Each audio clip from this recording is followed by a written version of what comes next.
વાત કરીએ અગત્યના સમાચારો પર તે પહેલા જોઈ લઈએ હેડલાઇન્સ। એક્ટ્રેસ પાયલ રોહતગીને ફરી એક વખત વિવાદમાં। સેટેલાઇટ પોલીસે પાયલ રોહતગીની ધરપકડ કરી। પાયલ રોહતગી સામે મારી નાખવાની ધમકીની ફરિયાદ। સુપ્રીમ કોર્ટની ઓડિટ પેનલના રિપોર્ટ બાદ બીજેપીએ દિલ્હી સરકાર પર કર્યા આકરા પ્રહાર। મનીષ સિસોદિયા તથા કથિત રિપોર્ટનું સત્ય એ છે કે આવો કોઈ રિપોર્ટ જ નથી। નવા ડેલ્ટા વેરિયન્ટના મહારાષ્ટ્રમાં કેસોને લઈને સુરત પાલિકા પણ હવે ચિંતિત। મુંબઈમાં 2 લોકોની ટ્રાવેલ હિસ્ટ્રી સુરતથી હોવાનું બહાર આવ્યું। દેશમાં સતત ત્રીજા દિવસે 60 લાખથી વધારે ડોઝ આપવામાં આવ્યા। છેલ્લા 4 દિવસમાં 2,70,00,000 લોકોનું વેક્સિનેશન। રાજ્યમાં નિયંત્રણો હટાવ્યા। ખાસ કરીને આવતીકાલથી સિનેમાઘરો ખુલશે અને લગ્ન પ્રસંગમાં 100 વ્યક્તિઓને છૂટ આપવામાં આવશે।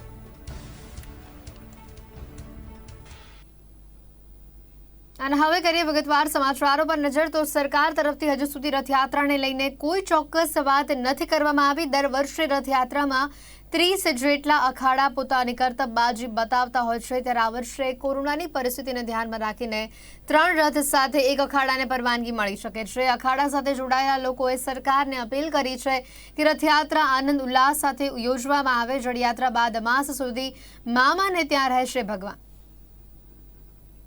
અમદાવાદમાં ભગવાન જગન્નાથની 144મી રથયાત્રાની હવે દરેક અમદાવાદવાસીઓ આતુરતાથી રાહ જોઈ રહ્યા છે।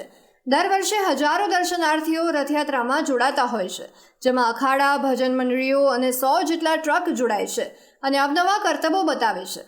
પરંતુ આ વખતે તમામ કાર્યક્રમો પર રોક મુકાઈ છે। હજુ સુધી રથયાત્રાને લઈને કોઈ પુષ્ટિ કરાઈ નથી। વર્ષોથી રથયાત્રામાં થતા અખાડાનું અનેરું મહત્વ છે।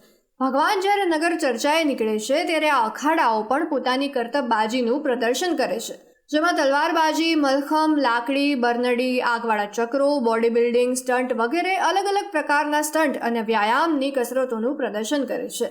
શહેરના દરિયાપુરમાં આવેલો વાડીગામ અખાડો દર વર્ષે રથયાત્રામાં જોડાતો હોય છે, જેમાં મોટાભાગના યુવાનો ભાગ લેતા હોય છે।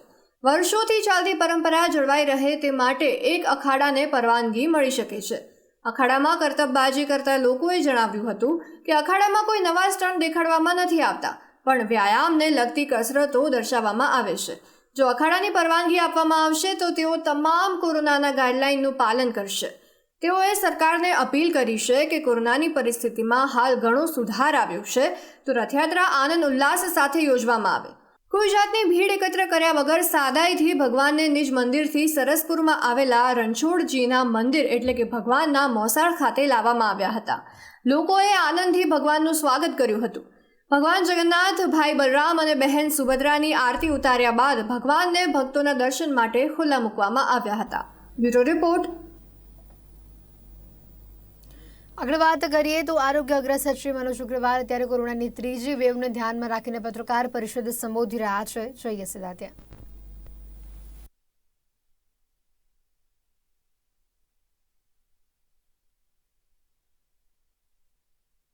થર્ડ વેવની તૈયારી આપણે કરી રહ્યા છીએ, સાથે ડેલ્ટા પ્લસના કેસ પણ આસપાસના રાજ્યોમાં દેખાય છે। ગુજરાત કેટલું સજ્જ છે? સેકન્ડ વેવ પછી સતત રાજ્ય સરકારના પ્રયાસો અને જનતાના સહયોગથી જે કેસો છે એમાં ઘટાડો થતો ગયો છે અને ગઈકાલ સાંજનું અગર આપણે જોઈએ તો અંદાજિત 135ની આજુબાજુના નવા કેસો દાખલ થયા અને આ બધું બન્યું છે રાજ્ય સરકાર, વહીવટીતંત્ર, એમાં તમામ અન્ય સંસ્થાઓ અને પબ્લિકના આપસમાં સહયોગ અને કોઓર્ડિનેશનથી।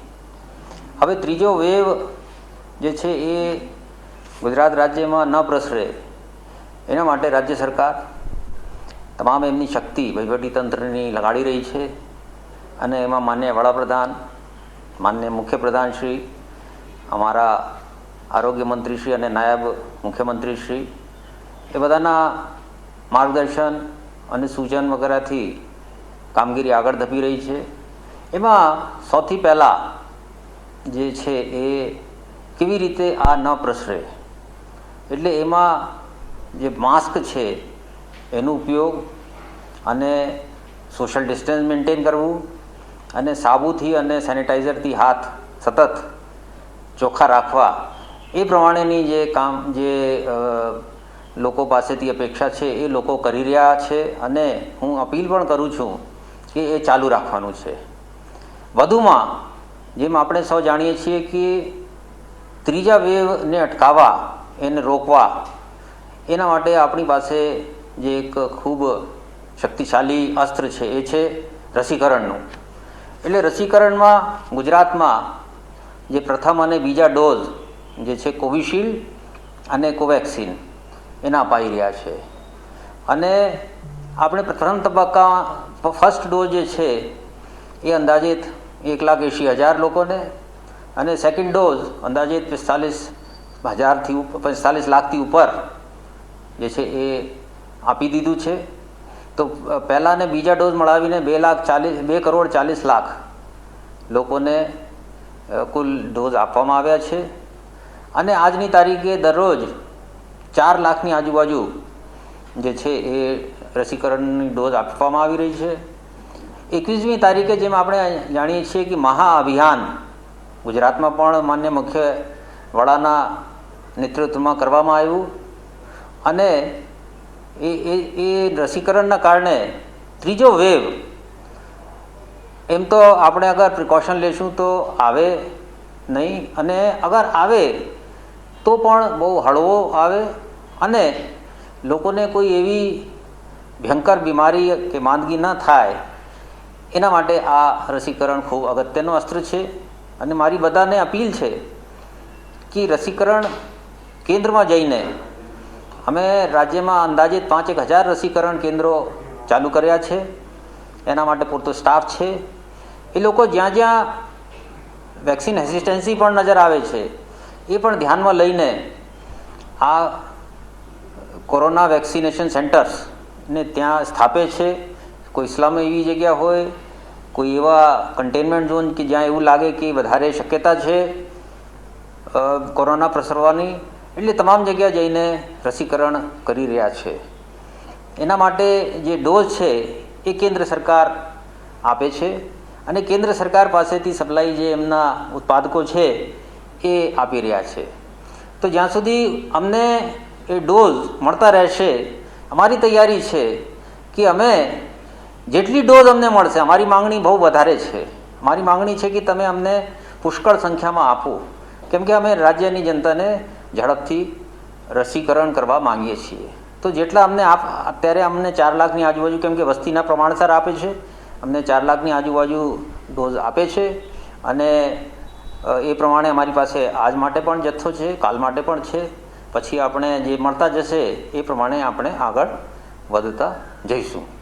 આજના સંદર્ભમાં વાત કરીએ તો મોટાભાગે જિલ્લાઓએ સેન્ટર ઘટાડ્યા છે. રાજ્ય સરકારે 5,000 કોવિડ એપ ઉપર પણ દેખાય છે કે લગભગ 2300 જેટલા સેન્ટર પર વેક્સિનેશન ચાલુ છે.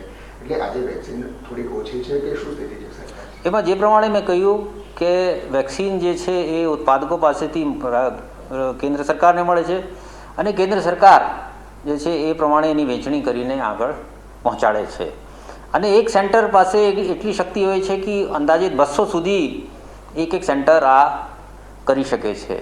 હવે એ જે કેન્દ્રો ઘટાડ્યા હશે જે જિલ્લાઓમાં, ત્યાં એટલા માટે પણ કે એમની પાસે રસી કદાચ એ વિસ્તારમાં એનો જથ્થો એ પ્રમાણેનું હોય, એ લોકોએ જથ્થો વાપરી લીધો હોય અથવા એને મળવાની રાહમાં હશે, તો ત્યાં જથ્થો વધારાનું માંગીને ત્યાં પહોંચાડવા માટે જે છે એ પ્રયાસ અમારા ચાલુ રહેશે.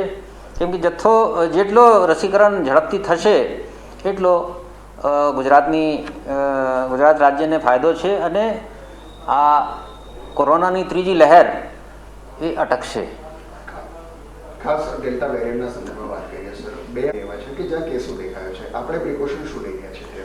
ડેલ્ટા વેરિયન્ટ એનો જે છે એ જે નીકળે તો એમાં પહેલાં વેરિયન્ટ ઓફ ઇન્ટેન્ટ બને છે, પછી એવું લાગે છે ICMR અને કમ્યુનિકેબલ ડિઝીઝ સેન્ટર વગેરે એ જોઈને પછી એને વધારે એમાં ગંભીરતાથી એને ગંભીર લાગે છે તો પછી વેરિયન્ટ ઓફ કન્સર્ન બને છે. એટલે એમાં ગુજરાત રાજ્યમાં પણ જેનોમ સિક્વેન્સિંગ કરીને અહીંયાના જે આપણા 135ની આજુબાજુ દાખલા તરીકે ગઈકાલે આવ્યા, એથી પહેલાં 150ની આજુબાજુ આવ્યા, એથી પહેલાં 180, એટલે સતત ઘટ્યા છે. પણ આપણે દર માસે જે છે એ 1000ની આજુબાજુ લોકોના જેનોમ સિક્વેન્સિંગ થાય એ પ્રમાણેની વ્યવસ્થા ઊભી કરી છે અને એ લોકોની જેનોમ સિક્વેન્સિંગમાં કાંઈ પણ વેરિયન્ટ મળશે તો તાત્કાલિક એમાં આગળની યોગ્ય કાર્યવાહી કરવામાં આવશે. એમાં કેન્દ્ર સરકાર તરફથી પણ જે છે એ સ્ટેન્ડિંગ સૂચનાઓ પણ છે અને એ લોકો પણ અમને પછી સલાહ સૂચન કરશે, કેમ કે એ લોકો પાસે આ બાબતની આગળની WHO સૂચનાઓ હોય છે અને એમના પોતાના પણ એમાં સ્ટેન્ડર્ડ ઓપરેટિંગ પ્રોસિજર હોય છે. તો એ કેવા પ્રકારનું વેરિયન્ટ છે એ પહેલાં અમને કોઈ કેસ મળે જે હજુ સુધી ગુજરાતમાં મળ્યો નથી, પણ ગુજરાત સરકાર એમાં એલર્ટ છે, સાબદું છે અને એના માટે ટેસ્ટિંગ અમારી જે છે એ ચાલુ છે. વધુમાં ત્રીજા વેવ માટે RT-PCR ટેસ્ટિંગ અને રેપિડ એન્ટીજન ટેસ્ટિંગ પણ ચાલુ રહે એના માટે પણ નિર્ણય કરવામાં આવ્યું છે કે એમાં મોટી સંખ્યામાં રેપિડ એન્ટીજન ટેસ્ટ અને RT-PCR ચાલુ રહે, જેથી કોઈ પણ સમયે અગર એવું લાગે કે કેસોની સંખ્યા વધી રહી છે એટલે વધારેમાં વધારે લોકોની ચકાસણી પણ થાય અને અગર કેસ વધતા જણાય તો તાત્કાલિક તમામ અગમચેતીના પગલાં, તમામ બીજા અન્ય આનુષાંગિક પગલાં, જેથી લોકોને કોઈ બિનજરૂરી હાડમારી ન ભોગવવી પડે અને એમનું ઇલાજ સમયસર થાય અને કોઈ ભયંકર બીમારી ઊભી ન થાય એના માટેના તમામ પ્રયાસો, તમામ પગલાં રાજ્ય સરકાર લઈ રહી છે. ખાસ બંને રાજ્યો જે મેં કીધા સર, મધ્યપ્રદેશ અને મહારાષ્ટ્ર, ત્યાંથી લોકોની અવરજવર પણ સતત ગુજરાતની અંદર રહે છે, સરકારી વાહન વ્યવહાર અથવા તો પ્રાઇવેટ વ્યવહાર. એમાં ડેલ્ટાને લઈ અથવા તો બાકીના કેસો ત્યાં પણ વધારે છે, તો એને લઈને આપણે કોઈ પ્રિકોશન ખાસ અત્યારે રાખીએ છીએ, કારણ કે સંક્રમણ મોટે ભાગે ટ્રાવેલ હિસ્ટ્રીના કારણે વધી રહ્યા છે. ટ્રાવેલ એટલે 3 પ્રકારનું હોઈ શકે: આંતરરાષ્ટ્રીય ટ્રાવેલ, આંતરરાજ્ય ટ્રાવેલ અને આંતરરાજ્ય ટ્રાવેલ.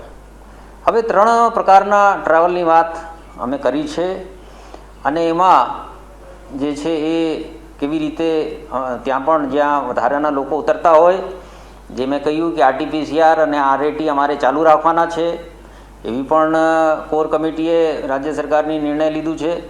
તો એ પ્રમાણે જ આ સેન્ટર્સમાં પણ જ્યાં લોકો ઉતરતા હોય, જ્યાં ઇન્ટર સ્ટેટ બસ ટર્મિનલ હોય, જ્યાં રેલવે સ્ટેશનો એવા મોટા હોય, જ્યાં એરપોર્ટના મથક હોય, એટલે એ પ્રમાણે પણ અમારી ટેસ્ટિંગ જે છે એ ચાલુ રહે એના પણ આયોજનો કરવામાં આવ્યા છે અને એમની સંખ્યા વધે એ પ્રમાણે પણ કરવામાં આવી રહ્યું છે.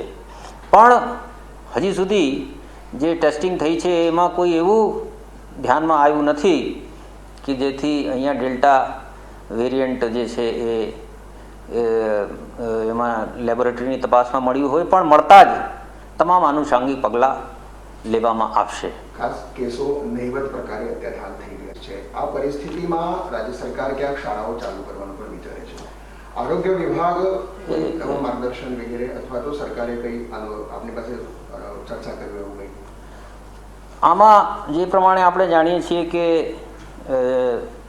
કેન્દ્ર સરકાર પણ એમાં શિક્ષણની વાત હોય છે તો એકદમ એલર્ટ રહે છે કે કોઈનું શિક્ષણ નહીં બગડે, કેવી રીતે એને આપણે ફેસ કરીએ, કેવી રીતે બાળકોનું ભવિષ્ય ના બગડે. આપણે જાણીએ છીએ કે CBSE અને અન્ય બોર્ડોએ પણ, અને જેમાં રાજ્ય સરકાર પણ સામેલ છે, અહીંયાના બોર્ડે પણ નક્કી કર્યું કે 12મા ધોરણની પરીક્ષા જે છે એ નહીં લેવાશે અને એના માટે માર્કિંગ સિસ્ટમ નક્કી કરીને એ પ્રમાણે આગળ વધી રહ્યા છે, જેથી બાળકોને કોઈ સંજોગોમાં એક્સપોઝ એના ત્રીજી વેવ માટે ન થાય, કોરોના માટે ન થાય. અને સાથોસાથ જે છે એ લોકો આગળ જે એક્ઝામિનેશન વગેરે કોમ્પિટિટિવ સ્પર્ધાત્મક થશે, જેમાં મેડિકલની પરીક્ષા, મેડિકલ પ્રવેશની પરીક્ષા, પછી એન્જિનિયરિંગ પ્રવેશની પરીક્ષા, એ બધી જે કેન્દ્ર સરકાર પણ એમાં સલાહ સૂચન આપે છે, રાજ્ય સરકાર પણ એમાં નિર્ણય કરે છે, એ પ્રમાણે એમાં આગળ વધી રહ્યા છીએ.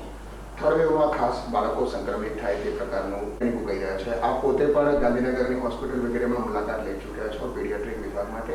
સરકારનું કેટલું આયોજન બાળકોને બચાવવા માટે ખાસ? ત્રીજા વેવમાં અમુક તજજ્ઞોનું કહેવાનું છે કે બાળકો ઉપર એની અસર પડશે. એનું એક કારણ એ હોઈ શકે કે જે ટીકાકરણ છે, રસીકરણ છે, એ 18 વર્ષથી ઉપરની ઉંમર માટે જ હાલમાં ઉપલબ્ધ છે. જોકે આ બાબતમાં રિસર્ચ ચાલુ છે, સંશોધનો ચાલુ છે, જે ખાસ કરીને વિદેશોમાં સંશોધનો થઈ રહ્યા છે. આપણી જે દવાઓ છે એ લોકો પણ, જેમાં આસ્ટ્રાઝેનેકા, મોડર્ના, જોન્સન એન્ડ જોન્સન અને ફાઇઝર અને અન્ય, એ લોકો બાળકો ઉપર પણ એનું સંશોધન કરી રહ્યા છે. પણ જ્યાં સુધી એ રસીકરણ એમના માટે ન થાય ત્યાં સુધી આપણો જે છે એ ફરજ એ પણ છે કે બાળકો માટે પણ આપણે તમામ તૈયારીઓ કરીએ. એના માટે આપણે જે ખાસ જે કોવિડ-19ના જે હોસ્પિટલ હોય એમાં જુદું એના માટેની વ્યવસ્થા, એના માટેના જે વેન્ટિલેટર, ઓક્સિજનની સપ્લાય અને અન્ય આનુષંગિક ઇક્વિપમેન્ટ જે છે એ પણ તૈયાર રાખવા માટે રાજ્ય સરકારની સૂચના છે. અને એના માટે આપણે જે ઇન્ફ્રાસ્ટ્રક્ચર ગ્રુપ બનાવ્યું છે એ પણ એમાં ઇન્ફ્રાસ્ટ્રક્ચરમાં બાળકોનું બેડ વગેરે જે છે જુદા ઊભા કરવા અને એનું તમામ ઇક્વિપમેન્ટ પણ તૈયાર રાખવા. અને એમાં ન્યૂનેટાલ કેર પણ આવી જાય છે અને જે 5 વર્ષથી ઉપરના બાળકો હોય એ લોકો પણ આવી જાય છે. એટલે તમામ એના માટે પણ કાળજી લેવામાં, તૈયારી કરવામાં આવી રહી છે. 105 નંબર લગભગ ટેક્સ્ટ મેસેજ પણ કર્યા છે પેલા વોટ્સએપ પર. ઓકે મિત્રો, ઓકે, થેન્ક યુ. ઓકે.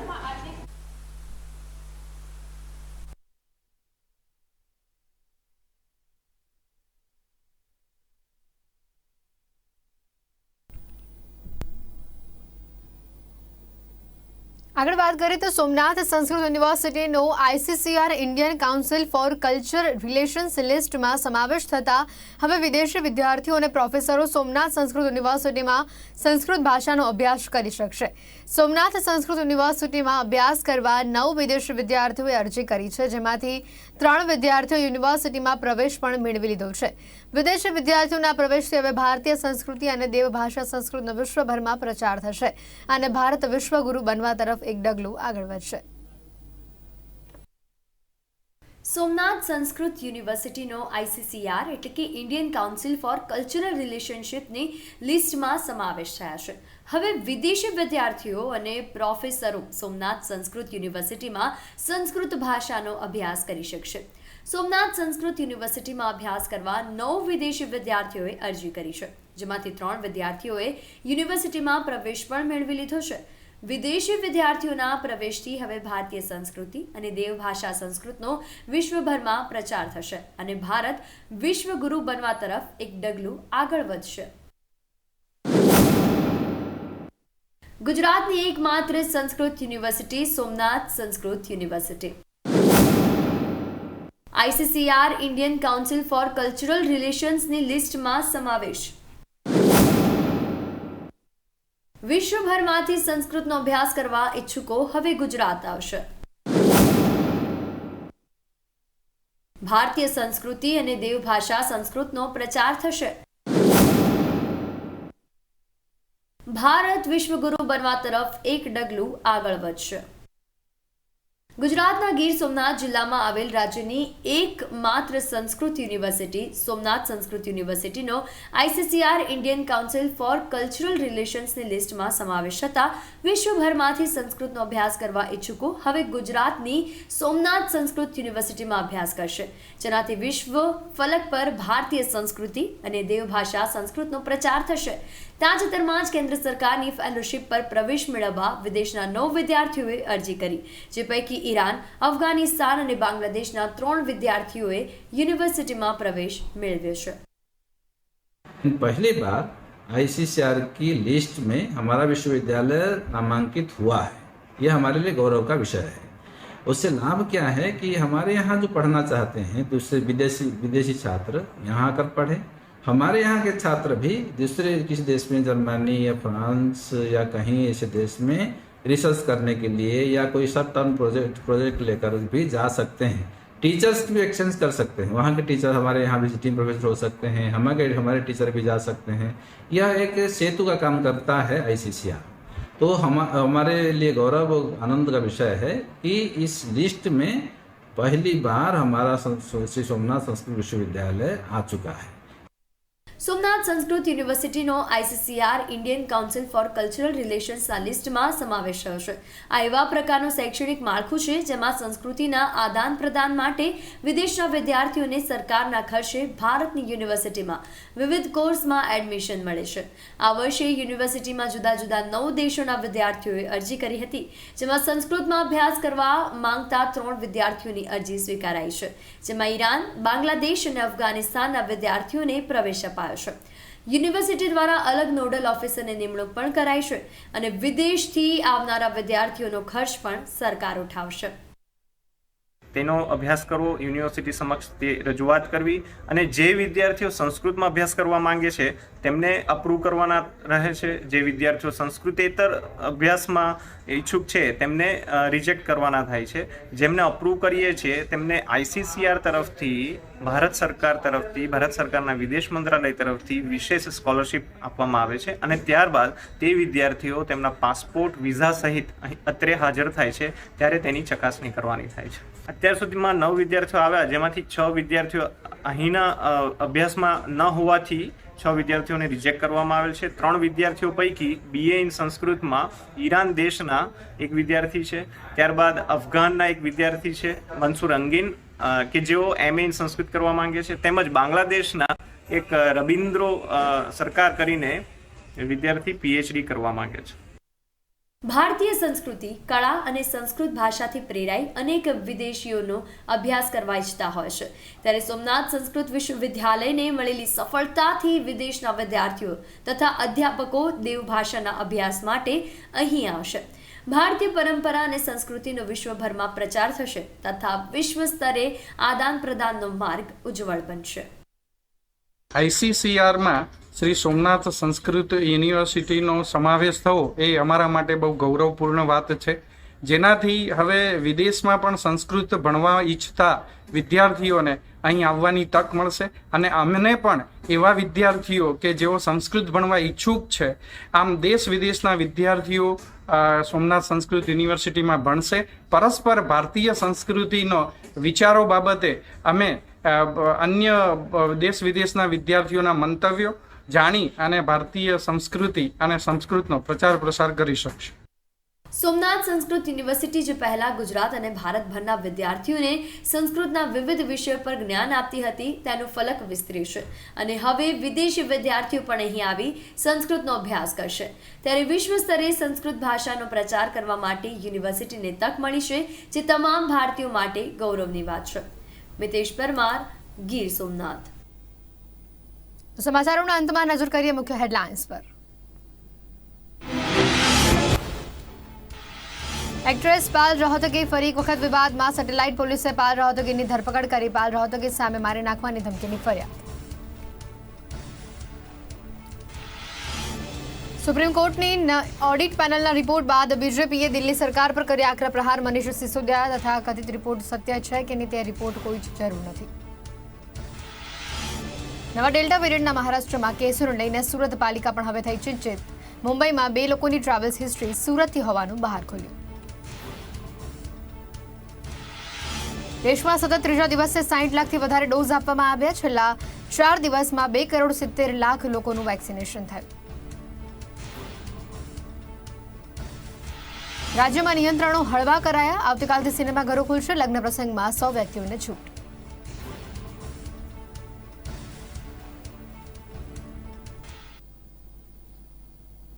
તો હતા અત્યાર સુધીના સમાચાર. વધુ સમાચાર માટે આપ જોતા રહો ગુજરાત ન્યૂઝ, સત્યની સાથે. નમસ્કાર.